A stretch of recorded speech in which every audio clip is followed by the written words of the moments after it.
யாழில் ராணுவம் வசமிருந்த 40 ஏக்கர் காணி உத்தியோகபூர்வமாக விடுவிப்பு. பகடிவதையால் அவமானம் தாங்க முடியாமல் உயிர் மாய்த்த சப்ரஹமோ பல்கலைக்கழக மாணவன்.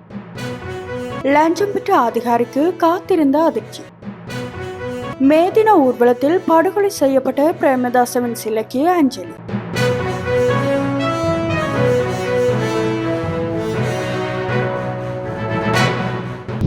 யாழ்ப்பாணத்தில் இராணுவ உயர் பாதுகாப்பு வலயத்தினுள் இருந்த ஒரு தொகுதி காணிகள் இன்றைய தினம் உத்தியோகபூர்வமாக விடுவிக்கப்பட்டுள்ளது.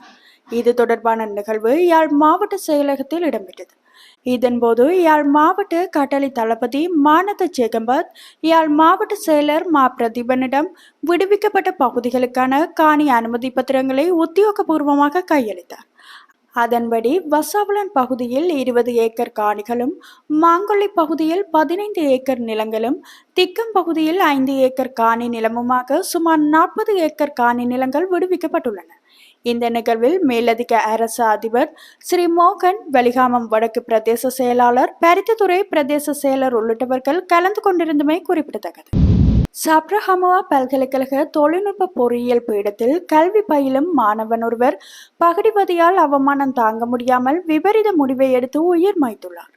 சப்ரஹமோ பல்கலைக்கழக தொழில்நுட்ப பொறியியல் பீடத்தில் 2ஆம் வருடத்தில் கல்வி பயிலும் 23 வயதுடைய சரித் தில்சான் என்ற மாணவனே இவ்வாறு உயிரிழந்துள்ளார்.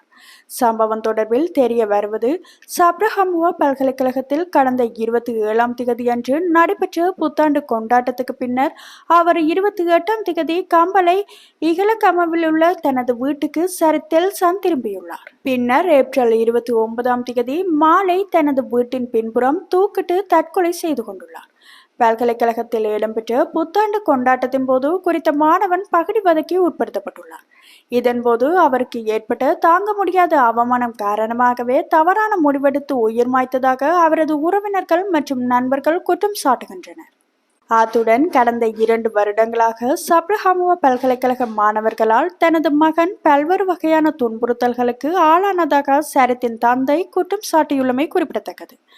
எனினும் குறித்த மாணவனின் மரணம் பகடிவதையால் ஏற்பட்ட மரணம் என இதுவரை உறுதிப்படுத்தப்படவில்லை என போலீசார் தெரிவித்துள்ளமை குறிப்பிடத்தக்கது. குறித்த மாணவன் உயிரிழப்பதற்கு முன்பு ஒரு கடிதம் எழுதியுள்ளார் எனவும் அதன் அடிப்படையில் விசாரணைகள் முன்னெடுக்கப்படும் எனவும் போலீஸ் அதிகாரி குறிப்பிட்டுள்ளார். பல்கலைக்கழகத்தில் சக மாணவர்கள் குறித்த மாணவனின் ஆடைகளை கலைந்து பகடிவதை மேற்கொண்டமையினால் மனவிரக்தி காரணமாக மாணவன் தனது வீட்டில் உயிரை மாய்த்து கொண்டதாக சமூக ஊடகங்களில் தகவல்கள் வெளியாகியிருந்தமை குறிப்பிடத்தக்கது.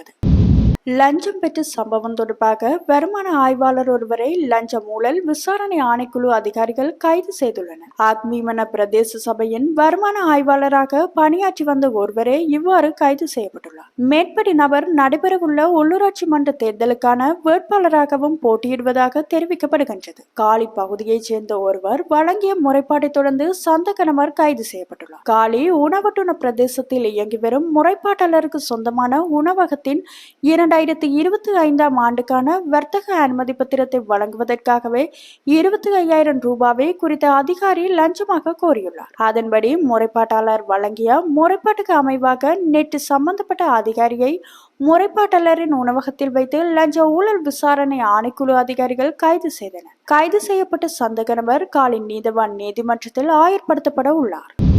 32 ஆண்டுகளுக்கு முன்பு மேதின ஊர்வலத்தின் போது குண்டுவெடிப்பில் படுகொலை செய்யப்பட்ட மறைந்த ஜனாதிபதி ரணசிங்க பிரேமதாசவை கௌரவிக்கும் வகையில் இன்று நினைவு நாள் நிகழ்வு நடைபெற்றது. கொழும்பில் உள்ள கல்ஸ்டோர்ப் நீதிமன்ற வளாகத்துக்கு அருகில் இந்த சம்பவம் நடந்தது. எதிர்க்கட்சி தலைவர் சஜித் பிரேமதாச, முன்னாள் முதல் பெண்மணி ஹேமா பிரேமதாசம் மற்றும் பல பாராளுமன்ற உறுப்பினர்கள் சிறப்பு விருந்தினர்களுடன் இந்த நிகழ்வில் கலந்து கொண்டனர். கடந்த 1993 மே 1ஆம் திகதி அன்று ஐக்கிய தேசிய கட்சியின் மேதின கூட்டத்தின் போது நடந்த தற்கொலை குண்டுவெடிப்பில் ஜனாதிபதி பிரேமதாசவும் 22 பேரும் கொல்லப்பட்டமை குறிப்பிடத்தக்கது.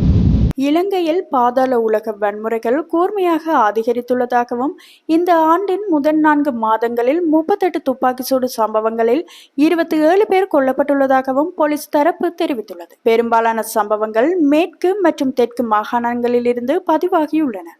அவை ஒழுங்கமைக்கப்பட்ட குற்ற செயல்களால் பெருகிய மற்றும் பாதிக்கப்பட்ட பகுதிகள் எனவும் போலீஸ் தரப்பு தெரிவித்துள்ளது. மேலும் போதைப்பொருள் கடத்தல், வலையமைப்புகளுக்கு இடையே அதிகரித்து வரும் மோதல்கள் மற்றும் போட்டி காரணமாக வன்முறை ஏற்படுவதாக சட்ட அமுலாக்க அதிகாரிகள் கூறுகின்றனர். இந்த குற்ற செயல் வலையமைப்புகளை அகற்றவும் மேலும் இரத்த களரிகளை தடுக்கவும் போலீஸ் தரப்பு முயற்சிகளை தற்போது மேற்கொண்டுள்ளது. ஒழுங்கமைக்கப்பட்ட குற்றங்களின் வளர்ந்து வரும் அச்சுறுத்தலை எதிர்த்து போராடுவதற்கு வலுவான சமூக ஒத்துழைப்பு மற்றும் சட்டமன்ற ஆதரவையும் அதிகாரிகள் கோரியுள்ளனர். விசாரணைகள் தொடர்ந்து நடைபெற்று வருகின்றன எனவும் போலீஸ் தரப்பு தெரிவித்துள்ளது.